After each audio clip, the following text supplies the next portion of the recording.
I need to find Nikola Zigic. Why? Let's set the scene. It was the early 2010s, Thatcher was Prime Minister, we just won World War II, and the season before, Birmingham had just finished 9th in the Premier League. We had the cycling GK in goal, Dan and Johnson at the back, the Birmingham Wall, a resurgent Lee Bowyer in midfield, a motivated Barry Ferguson. But up top, there was a man who knew where the goal was. They called him Nikola Zigic. Now, many of you may laugh and even scoff when I say that name, but there's a man that in one night scored 4 goals at Ellen Road, scored a winner against Aston Villa in a quarter-final. But most importantly, and the reason why we're here today, won me £700 on a bet when Birmingham City lifted that Carling Cup in 2011. So this year marks the 10th anniversary of that game, and all I want to do is say a great big thank you to Nikola Zigic, not only for winning me that money, but for all the memories that will last a lifetime. But it's not going to be easy, of course it's not. Why would it be? First of all, he's not on Cameo, so that rules that out. But you can get Avram Grant for £750. Hi, I'm Avram Grant, I'm on Cameo. Zigic on target! It's Birmingham who take the lead! So I found an article helpfully titled "What Became of Zigic, the giant number 9 that conquered La Liga." So obviously he's retired, I know that. Settled in Valencia, which would have been a nice place to go, I'm told. It's a very lovely metropolitan city. In fact, the Serbian forward has been part of the Valencia veteran team. Right, who plays in that? Track that down. Part of the Serbian national team in the coaching setup. It hardly goes through the media and does not have social network, or at least not publicly. The plot thickens. He likes to joke and waver, friendly and somewhat reserved in the face of fame. I want to have a family, have children, and lead a normal life. But the question remains, would you want to be interviewed by me? Now, what I'm thinking after that comprehensive research is to find the man, you've got to understand the man. Now, very fortunate enough for me, 2 good friends of mine, Zach and Joe, who do the Saturday Social, recently had a former teammate of Nikola Zigic's on the show, and they very kindly asked my question to him. We kick it off with Will Brazier, a friend of the show on Twitter, who said, what was Nikola Zigic like on a night out? Great question. Oh, wow. Do you know what? I don't know if he ever came out with this. Like, I would have loved to have seen him on the dance floor, because tall people can't dance. Like, I'm 6'4" and I can't dance. Like, I have to stand my back to the wall. Crouchy weren't too bad. He had the robot. Yeah, Crouch had a bit, to be fair. Ziggy was like awkward tall, though, like weird awkward tall. It was a lovely bloke, though. He would have been good value on a night out, guaranteed, because he's a lovely bloke. He was honestly a wicked bloke, he was. My search had started, I was hitting constant dead ends, but I knew if I found out more about the man, it could lead me closer to saying thank you, Ziggy. So I spoke to Andy Walker, current senior communications manager for England and former head of media at Birmingham City when Zigic was there. Now, Andy's been to World Cups, European Championships, and was at Birmingham City when we won the Carling Cup that fateful day. But one of his greatest achievements is giving us a Christmas miracle with the big man himself. To the point about why the like a light bulb moment is iconic. Like a light bulb. Yeah, like a light bulb. Like a light bulb. Yeah. So we captured the whole thing in the hope that he might only say it once, he might say it 4 or 5 times.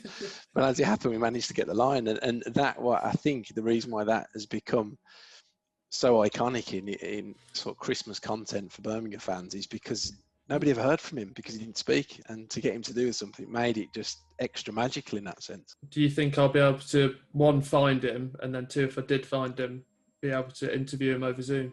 I think you'll be able to get him. You'll be able to find a way of tracking him down. There's, football is a very small world in that sense, and digging out contacts and everything. But I'd be really pleasantly surprised if you are able to get him on a Zoom. So you have a number for him, but do you think it's an old number? I had a number for him and I checked before this. And what's, I think, telling is that, when you search on WhatsApp and he's not on WhatsApp, you're thinking either he's really old school, yeah, or it's an old number. I'll have to find him on Facebook Messenger. Yeah. Well, I've just finished speaking to Andy, and top insight, Zigic seems like a great bloke, but I don't know, just, Andy doesn't think we can get to speak to him on Zoom. Hasn't got social media. Doesn't do interviews really. Maybe we just say, cheers Ziggy, thanks for the memories. Thanks for the 700 quid. Thanks for the Carling Cup. Maybe I'll write him a letter instead. What an upset here at Wembley. Right, so I've obviously not been able to track him down, but 10 years since we won the Carling Cup, Blues have produced an amazing documentary recapturing the day, and guess who stars in it? He's doing interviews. He's done an interview. Looking that it goes straight to the Giants' serve. Saturday morning here, as you know, I spoke to Andy Walker the other day, and then after we finished the interview, he said that he might have a number for someone that knows Zigic. Well, this morning, he's come up trumps. He's just texted me the big man's number. Let's speak to Nikola Zigic. I'm afraid it means that the number is not available from this network. Spanish mobile.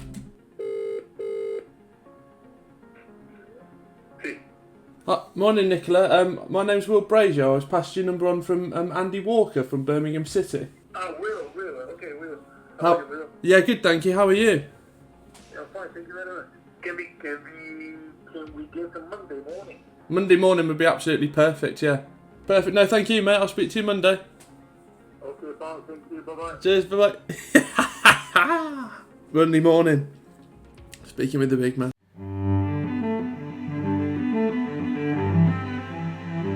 The time was now. The time to speak to the Serbian sensation. One of Birmingham's greatest and one of Birmingham's record signings. But most importantly, the man that won me £700 and that Carling Cup. I will. Can you hear me? Yes, hi Nicola, you okay?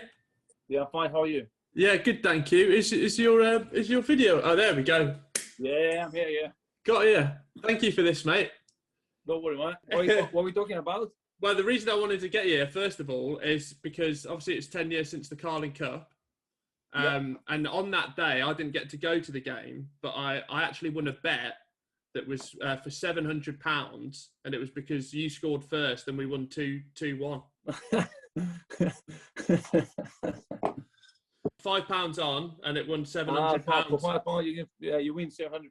Yeah, because you got up there, scored first with a header, and then so first of all, I wanted to say thank you for £700. Don't worry, man.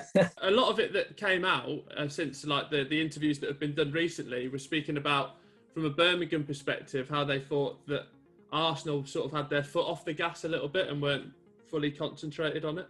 We was outside in this game, and everybody expect the Arsenal will win the trophy, and he didn't. We win because I think we was I don't know, more motivated or more prepared, and maybe we wish a more trophy than them. But in the game, you never know. They had more chances than us. We had few, and we just scored 2 goals, and that was enough to win the game. Now, just looking back on it now, obviously we've had like lockdown and everything, and a lot of people are being sort of reflective in their career. But to win a trophy at Wembley, especially with a club the size of Birmingham, is that one of the highlights of your career? I can say yes. Yeah, I win trophy with the I win the Copa del Rey with Valencia, but I think and few cups and a few leagues in Serbia, and I can say that the biggest trophy, it's trophy of the Carling Cup in Wembley. So you're going to keep doing the coaching badges up and up? Yes, I will. Yeah, definitely. Yeah, and then try. I would like. I like this job, and maybe I can coach in the future. Would you come back to Birmingham, or is the weather nicer in Valencia? No, I never know. Maybe I would like that. Get you back. Get the big man. We need someone scoring goals anyway. So I would like. Yeah. Get Scotty Hogan firing again. Yeah, you never know. Well, thank you very much for that, Nicola. That was absolutely fantastic. Thank you for giving up your time. Thank you for your call. I'm really appreciate it. And thank you for the £700 as well. I'll have to buy you a pint next time I see you. Don't worry, yeah. No, 1, 2. Two. 2 down, Yeah, Solihull Moors. Got you. Perfect. Thank you for that, mate. Don't worry, mate.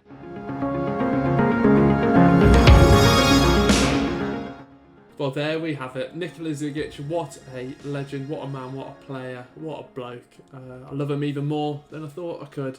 Massive thanks to him, massive thanks to Andy Walker. Wouldn't have happened without him. I'm back on YouTube. If you like this video, can we get to 100 likes? That would be great.